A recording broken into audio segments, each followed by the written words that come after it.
So it's 6:30, and we are here for our monthly Talk to Lee event, in which we have some awesome guest speakers. This month, we have somebody who I've been super excited about, which is Darren Dickerhoof. Darren was going to be our first Talk to Lee speaker, but he was off in Europe for a month, which was his longest vacation since you were a kid. Pretty much, yeah. Yeah. My adult life. Yourself, and tell us what you do, okay? So we'll start right up front. My name is Matt Fitchett, and I'm a general contractor out of Albany, and I typically flip houses. Awesome. My name's Louise Barnard, and I mainly do multifamily apartments. My name's Leah Orloff, and I co-own a private money lending company and also do rentals and usually rehab them, and commercials my next focus. I'm Mike Helm. I live in Eugene, but I'm not a duck. I'm Beaver from Duckville right now. And I have some rental houses, and I'm a retired high school English teacher. Awesome. Denise Johnson, escrow officer at Tide Corporate here in Corvallis. And Lloyd, sir. Pete Seeker-Mostrovich, I manage Town and Country Realty. Sean Hansen, insurance broker with Hansen Insurance Group here in Corvallis. I'm Kate Lacey, and I work for First American Title in Albany. And I'm Tricia Kazurk, I'm a realtor here at Town and Country. Before we go to the back of the room, over here. Kimberly Zantmeyer, First American Title. And what do you do? I'm an escrow officer. Awesome. Sure. Andy Tutnott, commercial insurance agent with Kane West Insurance. Awesome. Hi, Russ Hedge with Serpro of Benton and Lynn County. Awesome. And one more, stuck in the back. Yeah, stuck back here, Rick. Farmers Insurance. All right, so tonight we're going to have fun learning a little bit about Darren. I'm going to give a little bit of background of what I know. Darren has been in real estate all of your life, is that correct? Yeah, I was 18 when I bought my first house. 18.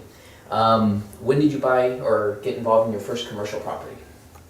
I bought an apartment complex when I was 21, a 24-unit complex. That was a big jump. But as far as office buildings, let's see, around 1999, so it would have been about 29. Awesome. And I learned today that you've been an entrepreneur all your life. Somebody told me that when you were young, you were selling Jolly Ranchers and made $13 a day.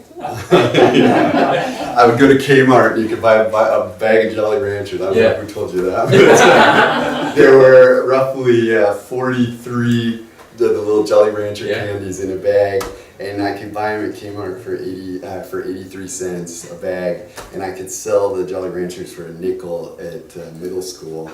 And so each bag was worth about $2.15, and so I got up to the point where I was taking about 12 to 13 bags a day to school, and then the principal caught on and got in a lot of trouble because I didn't have a license to sell food at school. Awesome. I also learned today that you were a hard worker. Somebody told me that you had a headgear when you were a kid, and you would time the wearing of your headgear so that you could work when you weren't wearing your headgear. So you must have been talking to my mom. Yeah. I had a lot of orthodontist work done to my mouth during middle school and probably earlier high school ages, so I definitely didn't want to wear that to school or around town, so I had to wear it a lot at home and whatnot. Nice. My brother and I had a lot of yard jobs when we were probably from about the age 10 or 12 years old. We had multiple yard jobs for people in our neighborhood where we'd go work at their houses after school. And then we got a little bit older, we'd ride the bus to from home from school. We'd ride the bus to wherever our dad was working. So if he was working, I grew up on the Monterey Peninsula, and my dad built houses in Carmel and Pebble Beach and down in the Highlands. And so we'd ride the bus. If he was building a house in Pebble Beach, we'd go out there after school and work for a couple hours. Awesome. So tell us a little bit about your background, what got you from 18 to being a commercial real estate developer. Just kind of a natural progression. Started off, so I moved to Corvallis in '88 to go to OSU in construction engineering management. I really didn't like going to school, to be honest. I really learned from hands-on stuff from working with my dad growing up, and I wanted to go home My parents wouldn't let me come back, so my mom had this idea that I should buy a fixer-upper house. You know, and for those of you who were here in the late 80s, you could buy little houses around Corvallis for high 30s, low 40s. So I picked up a house on the corner of 6th and Jefferson for about $38,000 with $3,000 down, and I got permission to move off campus. I gave them the pitch that I was a construction engineering management major, and it benefited my major to fix up a piece of property while I was a freshman going to school. Because back then you had to live either on campus or student housing. But fixed that house up, and then my dad bought a couple little rental houses in the neighborhood, and I kind of worked on those, and they went really well. And then kind of progressed from there into some smaller apartments, like some fourplexes, some 9-unit stuff, and then went up into bigger apartments. You know, we got to a point where later my parents moved up here, and my dad and I were working together. My brother was going to OSU, but we just kind of progressed through apartments, and then after about 10 years of apartments, the management, we were very hands-on, did all the fix-up. You know, in the 80s and early 90s, the rental market hadn't really picked up here, so a lot of the apartments are pretty run down. You know, the first big complex that we were involved in, we bought Whispering Pines down here on 3rd Street, 24 units, paid $375 for it. It was an absolute dump. 1 bedrooms were renting for about $225, give you an idea of the rents. But just fixing stuff up, but had to wear a pager because you get pages in the middle of the night and stuff like that, and just got burned out on the management. We got up to about 250 units, and I was pretty much managing them myself, and then my dad and I would do the maintenance on them. And we did have on-site managers, but we were looking for something else to do, and we'd always had an eye on the old CH2M Hill headquarters, which is University Plaza on 15th and Western. And so we bought that around 1999. Was that your first? That was our first big commercial one. Yeah, it was the first time we got out of housing. Yeah. So that was 55,000 square foot, paid $1.1 million. Basically put $100,000 down. Sellers really wanted to move it. They carried back $700,000 with no interest for 3 years, and we put it on an apartment building as a second, and we assumed the first for around $300,000. So to a lender, it looked like we had a ton of equity. Yeah. And the property was substantially vacant, probably 80% vacant. And then we spent about 18 months, pumped about $2 million into renovating it and filled it up. And then decided we really liked commercial. After that project, we were looking around what to do. We bought a Jefferson Place, which was an old hotel that had been converted into an office building on 4th and Jefferson. My brother and I did that one together.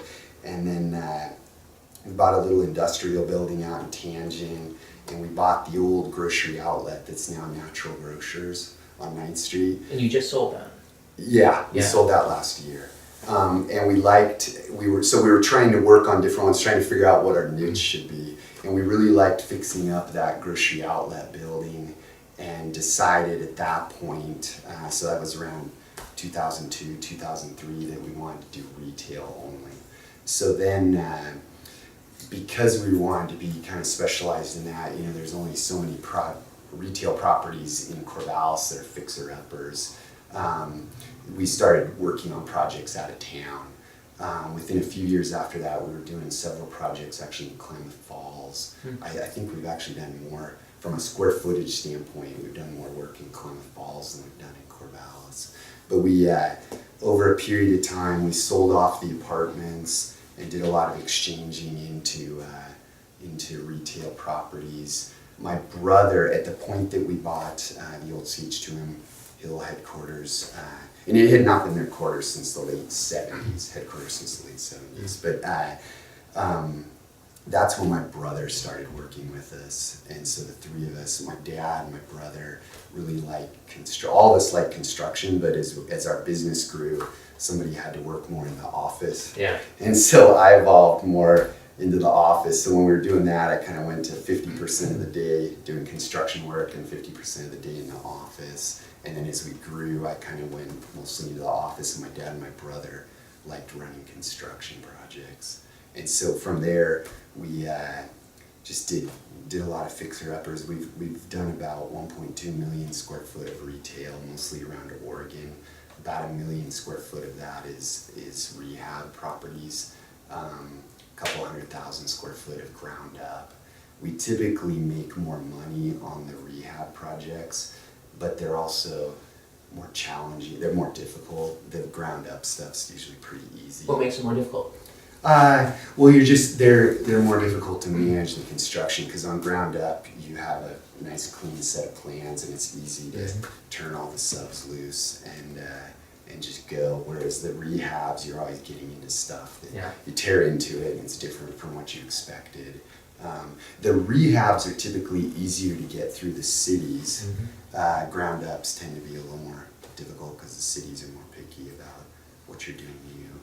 But right now, since the recession, we're almost entirely rehab right now. I mean, this year we've got 4 centers that are being rehabbed. Well, a couple of them are done, but we're doing a 60,000 square foot rehab in Bandon. We're just wrapping up 80,000 square foot facelift to a center in Pendleton that we bought, and we had a bowling alley move out, and we put a grocery outlet in. We did the new Ross Dress for Less on the south end of Bend, Oregon. It's the outlet mall. That one we were fairly busy this year, so we actually hired a local contractor from Bend. Some of the times when we get busy, we can't handle all the stuff that we're working on, so we'll hire other contractors to do some of our projects. So how many shopping centers do you guys own now? We own about 24 properties, totaling right now about 950,000 square foot. They range in size from, some of them are just smaller single tenant buildings. We did a lot of big fives. There was a period where we did 8 or 9 of the big 5 sporting goods in Oregon. So a lot of the big fives that have been done in Oregon in the last 5 or 7 years are ones that we've done. So we have several big fives that are just single tenants, like Hermiston. It's just a 10,000 square foot building where we do nothing. We basically built it. We own it, they pay the rent, they're in charge of all maintenance. What is your current most unique tenant? Most unique? That's a good question. I mean, we have a lot of the generic national tenants. Unique. I'm trying to think here. Let me think about that for a second. That's a good question. Have you had any tenant nightmares? Oh yeah. Can you share like one of your favorites? I mean, retail is way easier to manage than apartments. I mean, the apartments, we'd have nightmares from people coming home and breaking their toilets at midnight and not saying anything, and it floods the apartment, and we get a call from the guy downstairs because his light fixtures are popping. I had some of my favorite or most fun phone calls was, we had an apartment complex that was for retired people.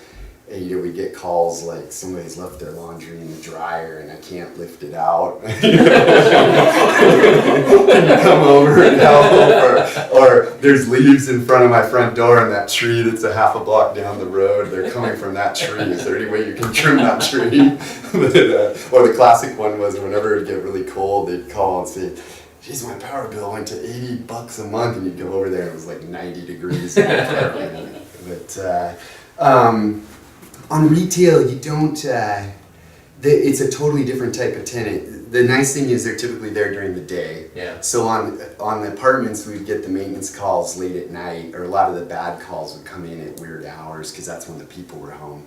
On retail, they're there during the day, plus there's a pride of ownership or a pride of having your business with most of them.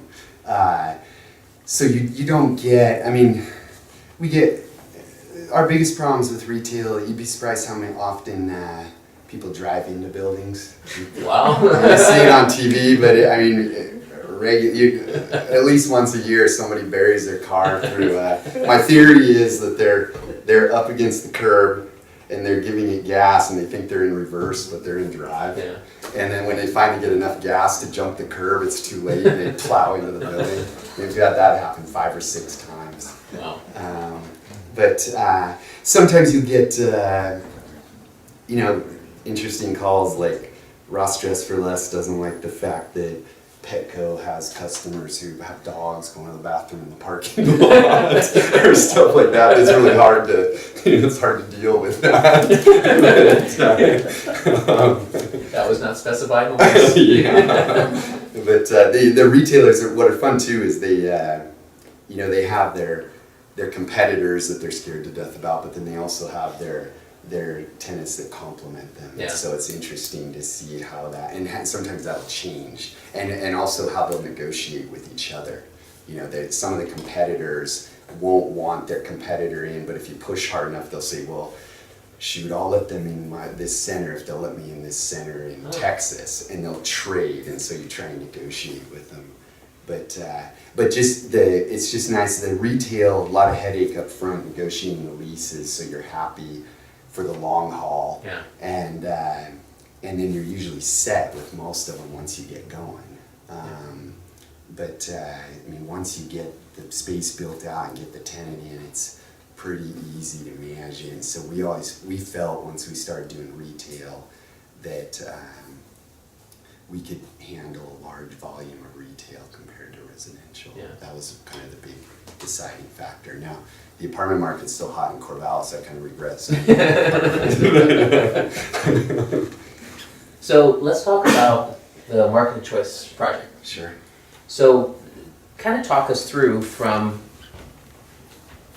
how and when you bought the property to where it got to, because sure, as for all of us as outsiders, it was a broken down old shopping center, and Sure. one day the ground was broken, and then it seemed like 6 months later it was full of brand new beautiful tenants. Yeah, it was a lot more complicated.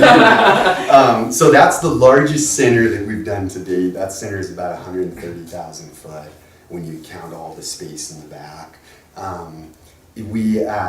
So right after we did that grocery outlet on 9th Street and we decided that we liked retail, the Rite Aid became a major target for us. Yeah. When Rite Aid was in that big building there where Market of Choice is now. So we, at that point, and I talked about this a little bit at the Pulse, I wrote a letter to Mr. Wilson, Robert Wilson, and He was the owner? he was the owner. Robert Wilson was a big developer, or he was a big contractor that did projects all over Oregon, big like in the 50s, 60s, 70s. In Corvallis, he built a lot of the schools, he built the hospital, the library, but he built and owned that center personally. And so I had always heard he was a challenging guy to work with, and so I solicited him initially with a letter, and then followed up with a few more, and then one day he called and wanted to meet after maybe a year or two of sending him 3 or 4 just real short letters. Wow. I just like to keep the letters to maybe 3 or 4 sentences, and I met with him, and he kind of grilled me about, I was awfully young because at that point I was probably around 30. And he after talking to him, he finally concluded in the conversation that he was going to sell that center in the next few years. He had some smaller properties he wanted to sell first. But the nice thing was once I met him, then I knew what he looked like, and I'd see him around town. And so I'd bump into him from time to time at the post office. Later I found out he was the one that had actually built the old grocery outlet originally. So I finally was able to figure out why they faced it the wrong way. Yeah. Because it faces 10th Street, Yeah. it backs up to 9th. I had always thought it was people had always told me at that point that 10th was going to maybe develop and maybe not 9th. But what he said was it was the way that the properties were zoned. It was 2 different parcels, and the parcel on 10th could have parking. So you could put the building on 9th facing 10th with parking. But so I got to know him over a couple of years. We went into contract on it probably like 2005 on just the back part. He didn't want to sell the Rite Aid, which was the best part. So we went under contract on the back part. When you say back part, From where Joanne's is, Yeah. everything from their back. Okay. And so he wanted to keep the Rite Aid because the Rite Aid was kind of a coupon clipper deal, and their rent was super low. So the value, if you were trying to sell it based on the value of the income stream, which pretty much all retail is based on income and expense streams, as far as the sale of the buildings. And so it took months of going back and forth because he'd look at the income and expense value, but then he'd try and add a premium for land value in Corvallis, but he had longer leases, so you can't really have the best of both worlds. Finally got under contract, and then there were some environmental issues on the property, and he at first wouldn't even admit there was an issue, and the deal kind of fell apart. And, like what kind of environmental issues? There were some chemicals underground on the property that were enough to be a concern. Yeah, the DQ was well aware of them. And his big thing was they were coming from the property across the street because there were issues where the Walmart is now. And also there were several properties in that area that had problems. So he wanted time to figure it out because we wanted a substantial price reduction to pay for a cleanup. Then he passed away, and I just wrote a really short letter to his secretary, who was nice, and a few weeks later one of his daughters called me and said they'd like to meet with me. And we, over a period of about 6 months, we met with her and their tax attorney because they were concerned about estate taxes. And we structured purchasing the property in 3 chunks over a period of a year or so that benefited them. And the awesome thing was they wanted to sell the Rite Aid. Yeah. And they could sell it quickly because it didn't have the environmental issues. So my brother and I bought the Rite Aid in, I think, 2007. We sold Jefferson Place down on 4th and Jefferson to get the money to buy that. And then the following year, my dad and my brother and I bought the rest of the shopping center. In the meantime, we negotiated the funds to be left in an escrow account for a cleanup, and we negotiated a prospective purchaser's agreement where the DEQ holds the buyer completely harmless of any environmental issues, but the buyer agrees to clean up the environmental problem. So that was the first thing we did. So when you saw us back there, those of you who have been here for a while, you saw us redo where Papa Murphy's is back there in 2008. We were actually doing environmental work back there first, and then when the environmental work was done, that building was rehabbed. And then the big risk, there was a huge gamble on that project because Rite Aid had lease term till 2018. So they had an initial 50-year primary term that was up in 2018 at a very low rent. And so at the purchase price we paid for that property, which I think was around $3.7 million for the front part, it was about a 4% return on our purchase, which is, nobody buys anything at 4%. Yeah. Typically we're buying older centers at 8 to 10% returns on existing income and hoping to get that up a lot higher. But we felt fairly confident that we could negotiate with Rite Aid to get out of the building. But we had never worked with them. We had no contact ahead of buying it. We just bought it. Yeah. and so I went to and I belong to ICSC, which is International Council of Shopping Centers, and they do a lot of regional meetings. I was at a meeting, I think, up in Coeur d'Alene, Idaho, and the Rite Aid guys were there. And I went up to their booth and just introduced myself and said, hey, we're your new landlord in Corvallis, and we'd like to talk to you guys about moving out. And they said, no, that's a pretty good store. We offered them some money because at that point, Rite Aid's stock was terrible. Yeah. It's just been rebounding like this year, last 9 months or so. Their stock was in the toilet. And we were thinking, well, shoot, if we could get them out, we've got a 75,000 square foot box that we can carve up. And they were paying under $3 a square foot rent annually, which is super low. They said they wanted to stay, but they were open to the idea of relocating on the property. So then it becomes complicated because the National Retail, they wanted a prototype building right in the middle of the parking lot with parking all the way around it. Yeah. And so then we have to go down to the city, and the city here is a little bit challenging if you know them. They have the brand new design criteria. Yeah, development code. Yeah, so we started working on that, and I mean, over the period of several months, we came to the conclusion that it was going to be really difficult. So we hired Dave Dotson to help us, and we also hired Lyle Hutchins from Devco, because I think Lyle knows the stuff almost better maybe than the city themselves. So we worked for about a year to get the Rite Aid approved in a kind of a preliminary design for Market of Choice. In the meantime, we'd never heard of Market of Choice. They approached us. We were talking to Jack Ritchie about a new, bigger store. The co-op was talking to us. There were some other grocery stores, Ray's, which is now going through bankruptcy, and some other grocers.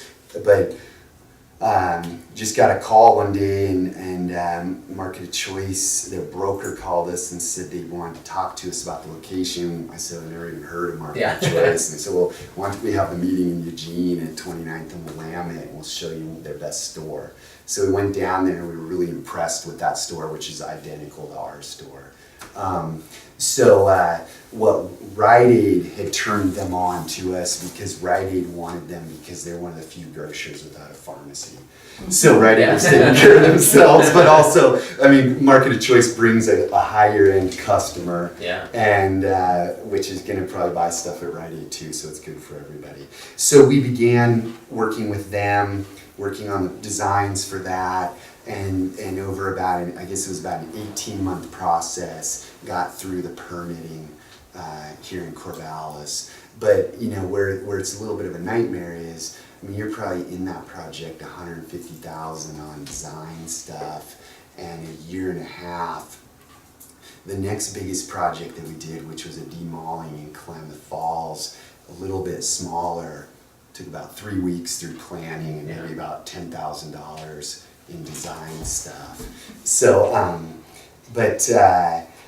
so once we got through that, you got to keep in mind we're now trying to get ready to develop it, and it's like Christmas '08. We're talking to our lender. Yeah. So the real estate economy is like just gone completely in the toilet. Umpqua Bank had financed both pieces of it. At that point, they were financing almost everything we did. Yeah. And then when we'd get done with projects, we'd go to a perm lender. We'd go to a broker up in Portland and replace them with perm lenders. But so it's like around Christmas '08, we're trying to get the financing to go. Umpqua's concerned because we have a lot of loans and retail's going in the toilet. But our big sales pitch to them was, look, first of all, they've got the loan on the property already, so they're already in it. If we do nothing and Rite Aid stays there, and at this point Rite Aid's stock was pretty bad. If they go into bankruptcy, that could get really messy. So we're way better off to get them out of the big building, get them in a prototype building. And if they go bankrupt in the prototype building, Walgreens would probably die to have that location. So we finally convinced Umpqua that was a good idea. And on top of all of it, what probably tipped it was Market of Choice does the majority of their banking with Umpqua. And so when Market of Choice came into the picture, that changed things. And we had discussions with Umpqua, where we talked to them about the different grocers, and it was very clear that Market of Choice was of high interest to them for financing the project. So then we basically began construction. So the loan had not even been approved, but because you negotiate these leases way in advance, most of the leases we negotiate are done 12 to 18 months before delivery. And then you typically have substantial penalties if you don't deliver on time. And they can range from per day penalties, like the Dollar Trees are $500 to $1,000 a day. Ross Dress for Less is $150,000. If you miss delivery, it's a $150,000 penalty. So I can't remember what Rite Aid's was, but in order to kind of stay on schedule, we needed to break ground. So Matt and I we went for it, and we had about $500,000 in cash, and we just started paying for the construction, and there were a few sleepless nights there. But we finally, about 2 or 3 months into it, got our construction loan. At that point, the walls were up, and the trusses were going on, and we got our first draw and had some money. But built the Rite Aid, got them shuffled out, and at that point, the market of choice lease had been signed, basically at about a similar time to when the Rite Aid lease was signed. So then kind of rolled from there into market of choice. That was obviously a big transformation. We kind of underestimated some of the costs because that's a pretty nice building. We did all the site, all the facade and shell work, and the clear story, and then they did the interior finish. But that storefront with all the glass and all the real rock was very expensive. But we went over budget some, but the shops turned out kind of better than we expected, so we were able to get a little better rent. So a lot of times the projects go over budget, but the last tenants coming in typically pay a little higher rent because they're not taking risk. The tenants that sign up first usually get better rents because they're taking all the risk. So we filled up all those shops, and we could have easily filled quite a few more. But just kind of went from market of choice around to the shops. And did they come seeking you, or did you go seeking the shops? Yeah. No, we didn't really. We just figured with great location and a good anchor, we didn't have to do much. So we let them come to us.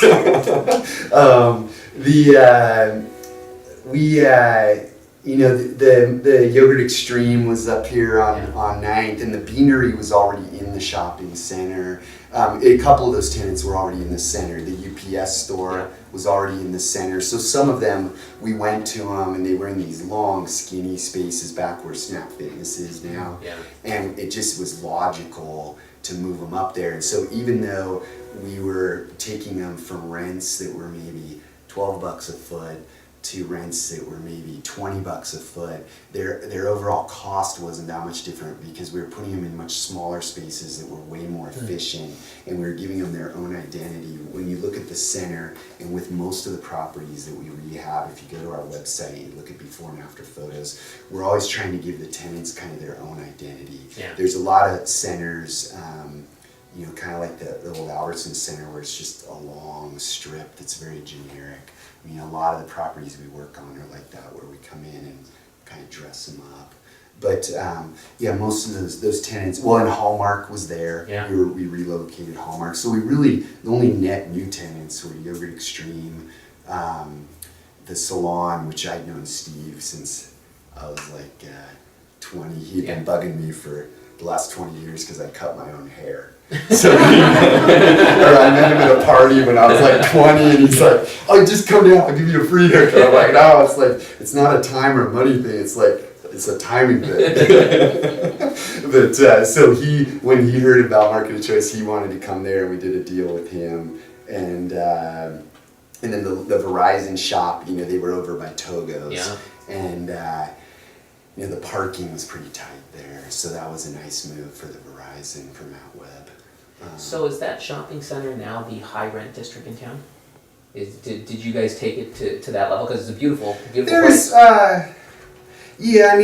I'm sure those shops on the north end are paying some of the higher retail rents on 9th Street. But if you're going on overall rent per square foot, the Trader Joe's Center charges way higher rent than us. Their rents are probably considerably higher, especially for the anchor tenants. Our anchor tenants are in the low double digits, probably $11 to $13 a square foot for our bigger tenants. Theirs are probably more like 15 to 18. And there's shops out front, like that GameStop and some of those other, the Jamba Juice. I'll bet those tenants are probably pushing close to $30 a foot. So, we probably, that little strip of shops that we have, those 6 shops across the north side, probably are on the upper range of retail, but they probably should be. I mean, they're a great location, they've got a good anchor, and none of them are complaining. So when you went from residential to commercial, was there an aha moment in there where you suddenly said, we are getting the heck out of residential and going this way fast? Yeah, well, it was pretty much after the grocery outlet deal. We just liked the whole thing. Negotiating with them, the retailers typically are pretty professional. Yeah. Some of the national tenants have their attorneys that are really challenging, but just everything about it was more professional than the apartment aspect, as far as us being hands-on. And so, at that point we decided we wanted to only do retail, but we didn't quickly jump. It was probably about a 7 to 8 year transition. We didn't want to completely get out of apartments. We were basically selling off a building or two a year, and then we transfer into retail. There's only so much you can do at one time. In 05, 06, 07, there's some deals I probably wish I hadn't done. But because financing was so easy, if I could go back in time, there were a couple of deals that we did in 07 and actually early 08 that I probably wish I hadn't done, and then I'd look really smart. But we didn't lose any properties. A lot of our friends that were in retail, just a lot of them went under during the recession. Yeah. But we were able to stay on top of everything. We never, what we're always careful on, and especially since the recession, for us, location is absolutely critical, because we really only work in smaller markets. We've done a few things in Portland, but if your location is good and you lose your tenant, you're going to be fine. But if you have a bad location and you lose your tenant, it's going to be a nightmare.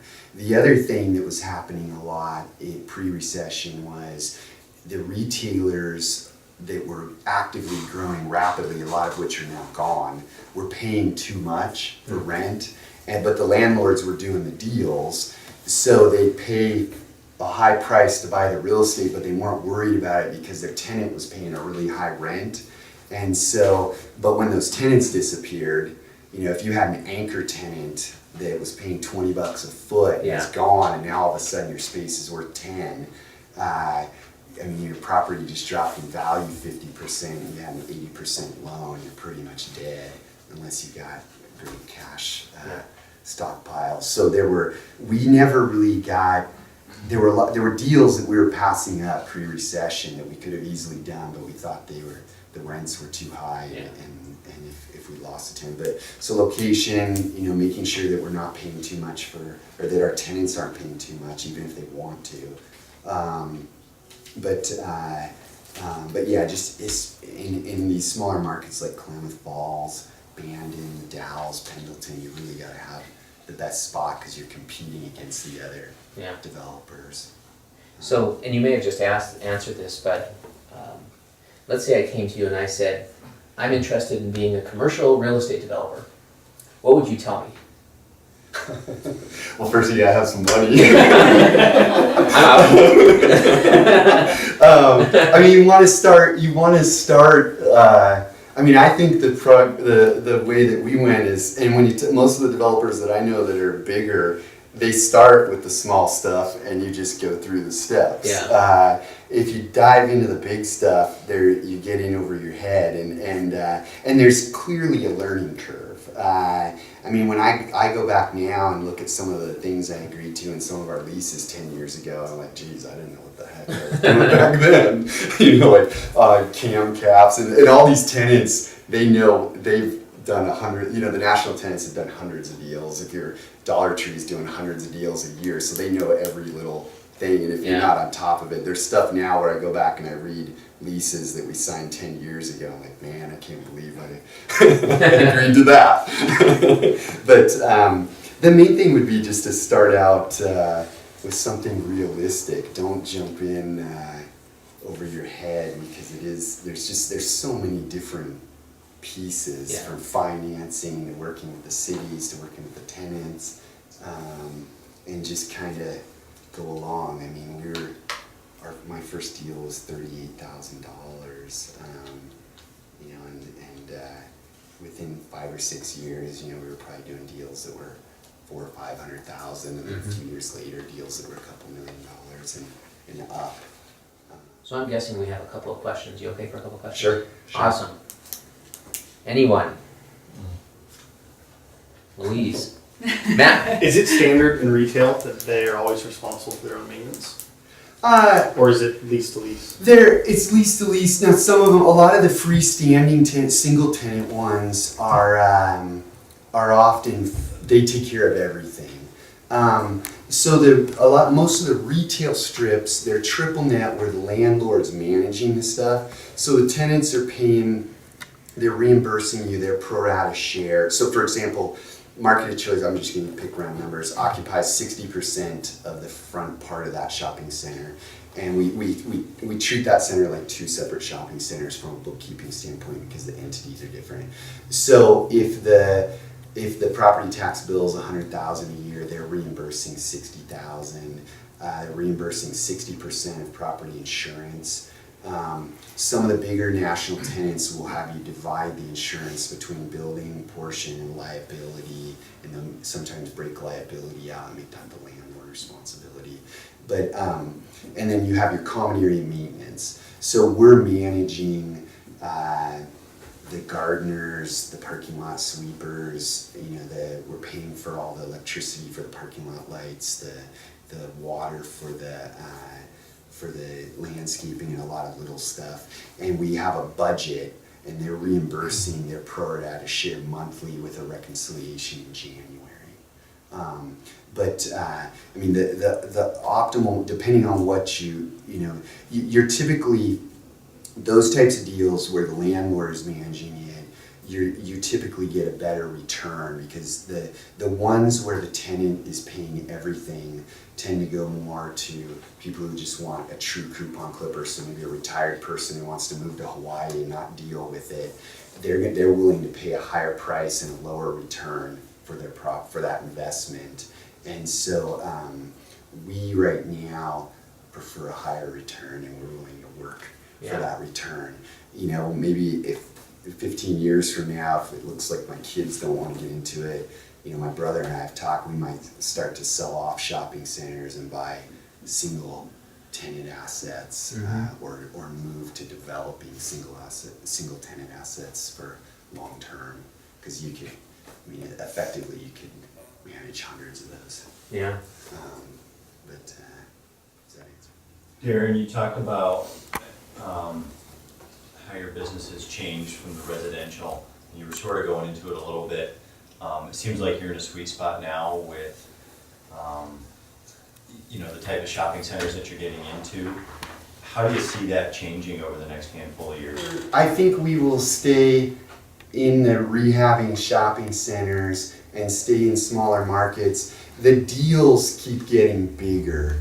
Right now, we're under contract on the Roseburg Mall, which is about 250,000 square foot. That's the one you see from the No, it's the one that's off of the highway, about a mile from that one. Okay. The deals, but at the same time, we've picked up some centers, you know, here in the last year or two that are 60 to 80,000 square foot. I mean, I would just simply say we would stay in that range. Maybe we buy more. Some of the stuff that we're looking at now is not quite as intense on the rehabs.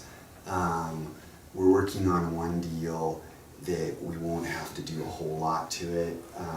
What we've tried to do is, the problem is when you start to get quite a few properties, you always have some that aren't that great. I mean, it doesn't matter how good all your properties are, there's always a couple that are your least favorite. So we're trying to peel off of the bottom and sell. And so sell one or two a year and upgrade them to stuff that we consider at the top of the deck. So we're pulling the bottom cards out. And so as you get more properties, just doing that keeps you busy. So we've sold 3 or 4 properties over the last 12 months to try and upgrade them. and get better stuff. One of our most recent acquisitions was in June. We bought the Kmart here in Corvallis. We felt that's not typically the type of deal we would buy, but you know, they're closing a lot of Kmarts. Most people would say, well, then why'd you buy that one? Great location, it's what we're looking for. You know, it's in Corvallis, it's a great location. Kmart's paying, compared to the rest of the market, a relatively low rent. We were able to buy it at about an 8.5% return. Well, it's about an 8.5% cap rate, which is more like about a 10.5% return on cash. But so we'll just see what happens. It's making money now, but if Kmart leaves, we've got the reason we like that one is it's the largest box in Corvallis. Wow. So there are certain tenants we could put in there that can't come to Corvallis. So if Kmart shuts that one down for some reason, there's some tenants that we think we could bring here that couldn't build in Corvallis. So we have something to offer that nobody else in Corvallis can offer unless Winco left. Yeah. Question? How or where do you find deals, and then how much of your time do you spend finding on deals? Yeah. That's a good question. So when you get started, you're spending I'd spend a lot of time. You go out and look for the deals, and as you start doing more deals, and people know you're doing deals, you start getting pitched all this stuff, and you don't have to look for it. So we went from 10 or 12 years ago when we wanted to get into retail. I would just start driving the different towns, and I'd make lists. I'd shoot photos of retail properties that were older, and we'd look up who owned them, and then we'd contact them. And how would you contact them? Letters? Typically, we'd start with just a real short letter. I hate making cold calls. There's nothing worse than calling somebody and them telling you you're an idiot for calling them. So if they had a leasing sign in a window, we'd call the broker. My brother and I are both licensed brokers. We very rarely represent ourselves. Most of the time brokers bring us deals, and if you screw the brokers, you're not going to see any more deals. So we're pretty good about taking care of the brokers that we work with. But where we transition was you start by you go out and you look for the deals. Then after you do a few deals, the tenants begin to know you. So the tenants, if they like you, it was when we went to Klamath Falls and did our first deal down there, it was with Dollar Tree. We had never worked with them. They were pretty cool to work with. Well, they liked working with us. So then you just say, well, hey, what markets are you looking at? So they'll say, hey, we're looking in these 3 towns in Oregon. Well, then you can go to those towns and you have the tenant kind of mentally in the back of your mind. So at that point, you get this period where the tenants are telling you what they want, which is still what we're doing. But then you also, over a period of time, the brokers see what you're doing. The thing with retail is most of the retail deals that we're involved in, it's not like residential where they're listed and it's really public, because a lot of times the sellers don't necessarily want everybody to know that they're selling. So a majority of the retail properties that we buy that are listed, they're not actively marketed. There's a fairly small group of brokers that are doing a lot of deals in the Northwest. There's a company in Lake Oswego called Capital Pacific, probably move a couple $100 million a year. A couple of brokers there easily moving $200 or $300 million a year in retail centers. And there's some other brokers that we work with, and there's different areas. Like we work a lot in Central Oregon with Compass Commercial. So in different markets, whoever kind of the niche ones, and we're generally fairly easy to work with. Yeah. So a lot of the developers, especially as you get bigger, you get these huge egos. They're just challenging to work with, and it's hard for the brokers. So we're pretty easy to work with. There are a lot of buyers out there. Maybe not so much since the recession, but what used to be a common practice is the buyers would go out and they'd make lots of offers and tie stuff up that maybe they weren't that serious about, and then they'd go through their due diligence and decide if they want to buy it. Typically, we're not interested in wasting our time or the seller's time or the leasing agents that we're working with. So if we go under contract it is pretty much our intention to close. Now, occasionally, 1 out of 5 or 1 out of 10 deals, maybe we don't close on it because something comes up during due diligence that we don't like, or we ask for a price reduction that the seller doesn't agree to. But a lot of times, there are a lot of the deals that we work on. You may not necessarily want to be the first one in. Yeah. You want to be the second or third one in, because the first one in, the seller always has this great expectation that's maybe not realistic. And so when you tell him that, he doesn't agree with you. But if you're the third guy to tell him that, then maybe he comes to the conclusion that these developers are right. But so a lot of times, we're actually more cautious if a broker brings us a deal that we know is going to be a little more challenging. We also try to be pretty straightforward. If we go under contract, we try to stick with that price. Now that, again, because we do a lot of rehabs, you find funky stuff when you're going through the buildings, and these bigger centers, a roof on the center could be $500,000, so the numbers can get bigger.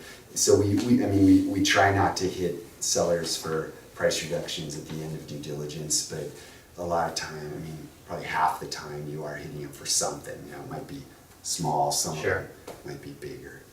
But, So can I ask one more question? Yeah. Do you have a favorite deal that you've done? A favorite deal? Yeah, it just stands out. You can do this over and over and over again.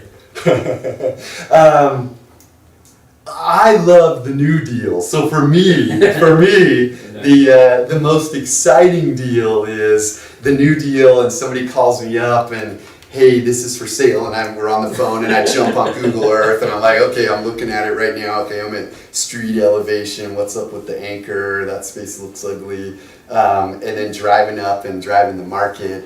I had some fun.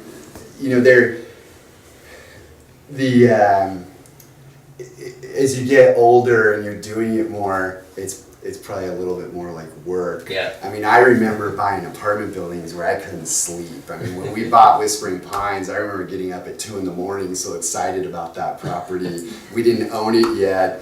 I'd go down there and I'd walk around the parking lot at 2 a.m. I remember we bought Whispering Pines. The day we closed on it, it closed later in the afternoon, and the parking lot was a mess, and I was over there at like 10 o'clock at night with a blower, and all the tenants thought I was insane.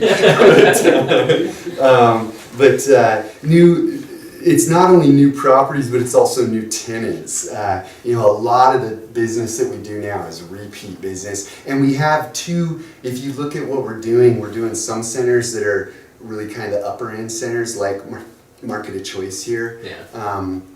But we're also at the same time doing centers that are Dollar Tree and Grocery Outlet that are aiming for a different demographic, and it's nice to have a mix of them. But I did a couple of when the apartments were probably fun negotiating the purchases. I remember one where Gary Smith here in town. I got my real estate license here when I was about 21, and Gary Smith was doing all the apartment deals. He was kind of the apartment guy, and he still does a lot of them.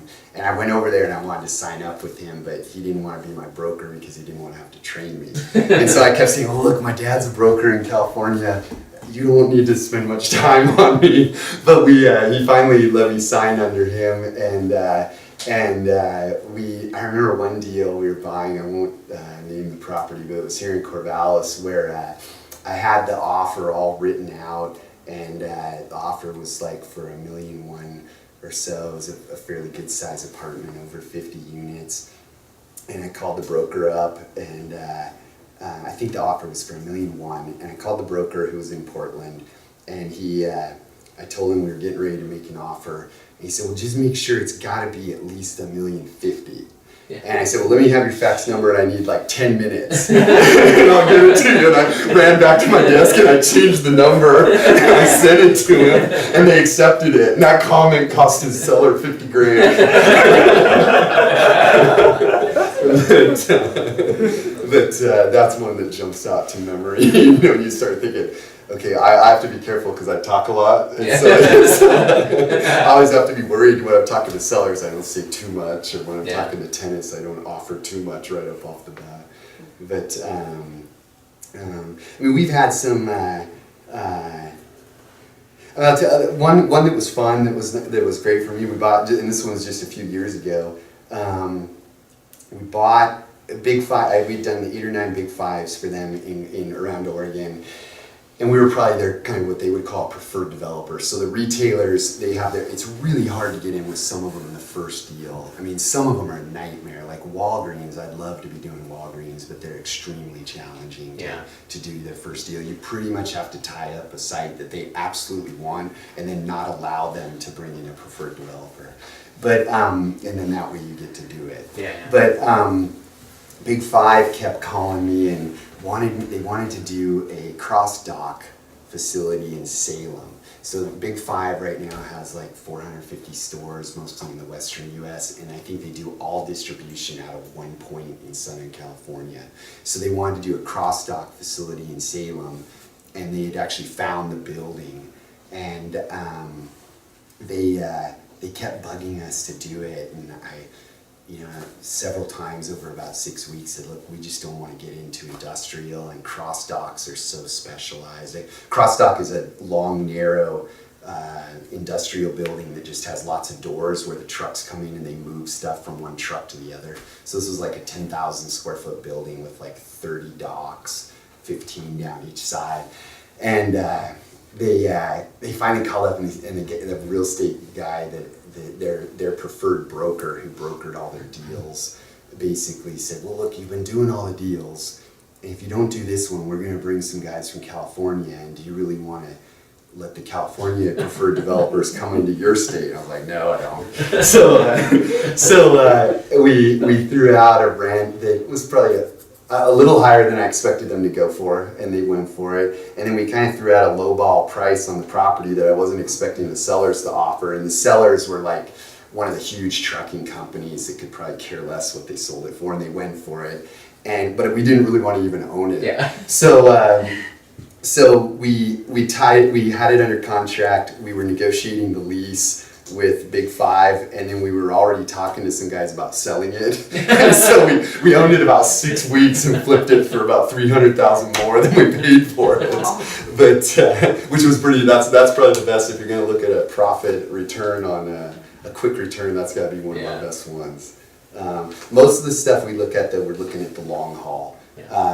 We're willing to spend a little extra up front on better roofs and make the facades look a little better than we have to, because I think in the long haul, if you invest a little more up front, it pays off big in the long run. But that was kind of a fun little deal. So I want to thank you for coming. We're making a contribution to the Corvallis Public Schools Foundation in your company's name as a thank you for coming, so we appreciate that. So we're gonna do the book first. Okay, book first. All right. Not about you. A little story about what matters most in business by Bob Berg and John David Dan. Kimberly. Nice. Awesome. Oh, good. Okay, now we have $5 gift card for Dutch Brothers. Kate. Yay! You're taking care of the First American title. And now we have cash for your pocket, $5. Not off the press. Please. Yay! Oh, there we go. Ladies' night. So can you hang out for 10 minutes? Yeah. All right, so Darren's going to hang out for 10 minutes if you have any questions for him or want to switch cards with him or anything like that. Thanks for coming, everybody. But we always try to be fair and try to be nice. The problem is I don't know what the heck I would do if it stopped. That's also a little bit scary, which is kind of fun also. And I'd rather go for a little more risk. Why stop at $1 million?